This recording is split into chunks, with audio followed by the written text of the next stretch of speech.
Hi, this is Shannon from No Shelf Control. Thanks for joining me on the channel today. I am very excited to be coming to you because today is the first day of the March Tournament of Books, and we are going to find out who won the play-in round and will be the 16th book in the tournament. So as we discussed last week, there are 3 books in the play-in round.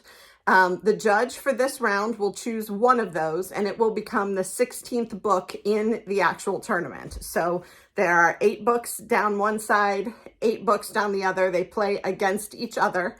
And the 16th spot is currently open, but one of these play-in round books is going to fill it. And I'm going to tell you about that today.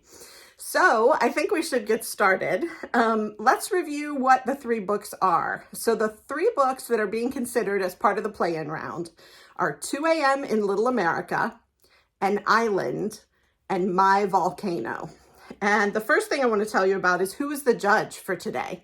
So the judge for today's round is Lauren Markham. She's a writer based in Northern California, and she is the author of the award-winning book, The Faraway Brothers, 2 Young Migrants and the Making of an American Life. Her work has appeared in the New York Times Magazine, Freeman's, Orion, Harper's, The Atlantic, and Guernica. Let's see. The Faraway Brothers was the winner of the 2018 Ridenhour Book Prize, the Northern California Book Award, and a California Book Award Silver Prize.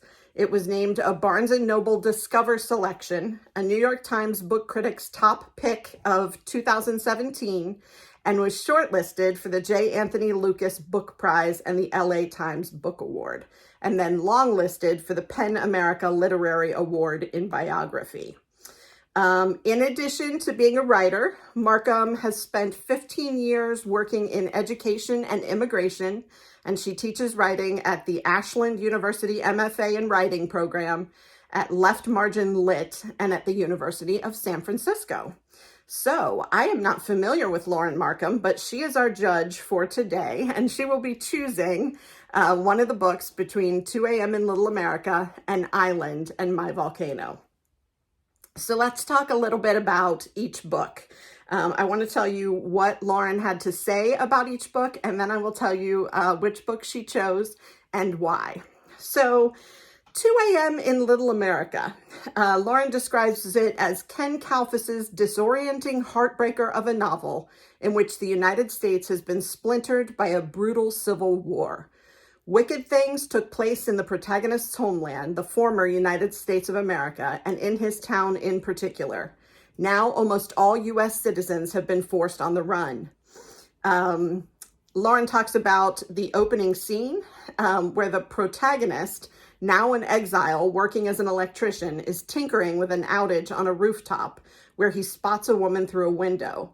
She's fresh out of the shower, fully naked, and staring at herself in the mirror inside what he imagines that she imagines to be the privacy of her bathroom. He looks at her with magnetism and shame, and then, well, he thinks he recognizes her. Does he?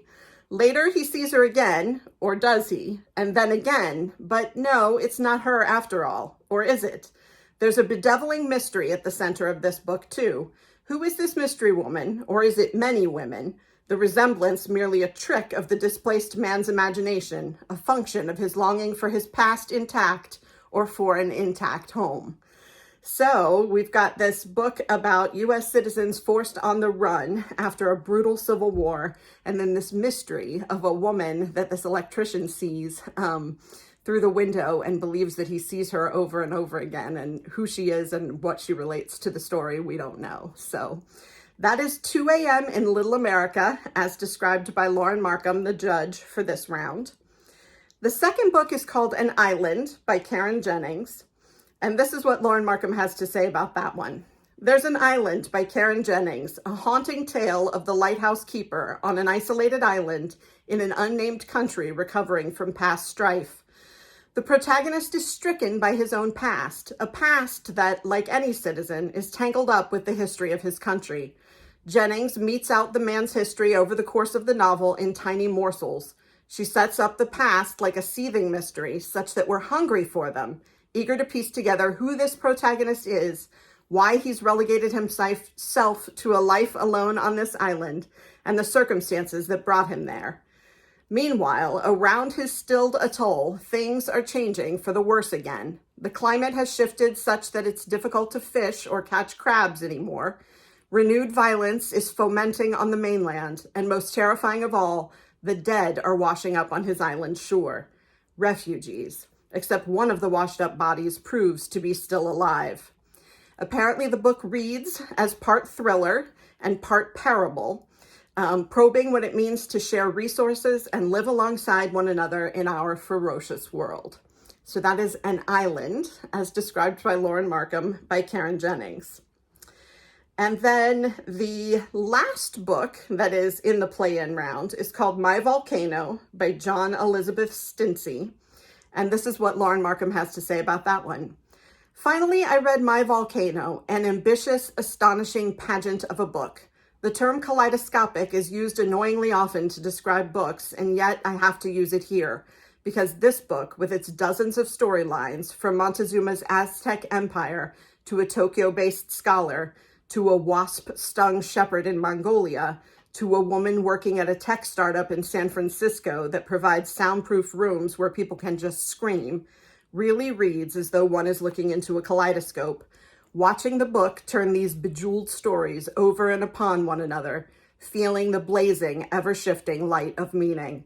The central premise here is that a volcano appears in Manhattan and grows many feet each day, displacing millions of people, refugees again, while also drawing others in. No one is spared the volcano's elemental chaos.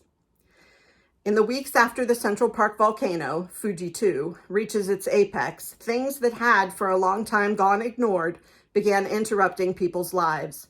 Ghosts of themselves began to follow them through their days, telling them all the things they'd tried to forget.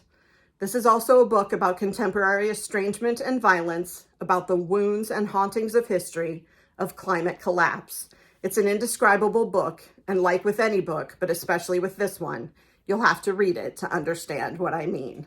And those are Lauren Markham's words from her judging of the play-in round and the 3 books that are in it. So, drumroll please, which of the 3 books did she choose and why? So here's what we got. Lauren Markham, for the play-in round, chose My Volcano. So that is My Volcano by John Elizabeth Stintsey. That is the last one that we just talked about a minute ago. And here's what she says about why she chose it. How to choose. Subjectively, imperfectly, impossibly. But I chose My Volcano. I loved that the book felt like an explosive device injected into our current era and into history itself and detonated. I love the bombast of the book, the feeling that I was tearing through time and space while reading it, the mystery of how all the pieces fit together, the remarkable and unrelenting presence of each rendered moment. Even the places where I found myself lost in the story and unmoored were deeply alive moments on the page. So that is her choice. I can see why she was selected as the judge for this round. There is a lot of immigration in each of the stories and a lot of sort of dystopia, post-apocalyptic type of setting. So I think that she was an excellent choice as a judge for this round. And I am excited that she chose My Volcano. I am in the midst of starting each of these books. I just found out about them last week. So I am curious to see what I think in comparison to what she thinks. And I will certainly come back and tell you more about that at some point. But this is the very first round of the March Tournament of Books. And that is Lauren Markham, the first judge for the play-in round. She has chosen My Volcano. So I hope that's exciting to you. We will have another video every day, every weekday that the March Tournament of Books goes on through March the 31st. And we will get through all 16 books as they play off against one another until we get to a champion. So I hope this is enjoyable for you. If you liked it, please like it below and subscribe to my channel. I look forward to telling you more about the Tournament of Books and keeping you up to date about what's going on. So thanks for listening to me tonight, and I will talk to you soon. Bye.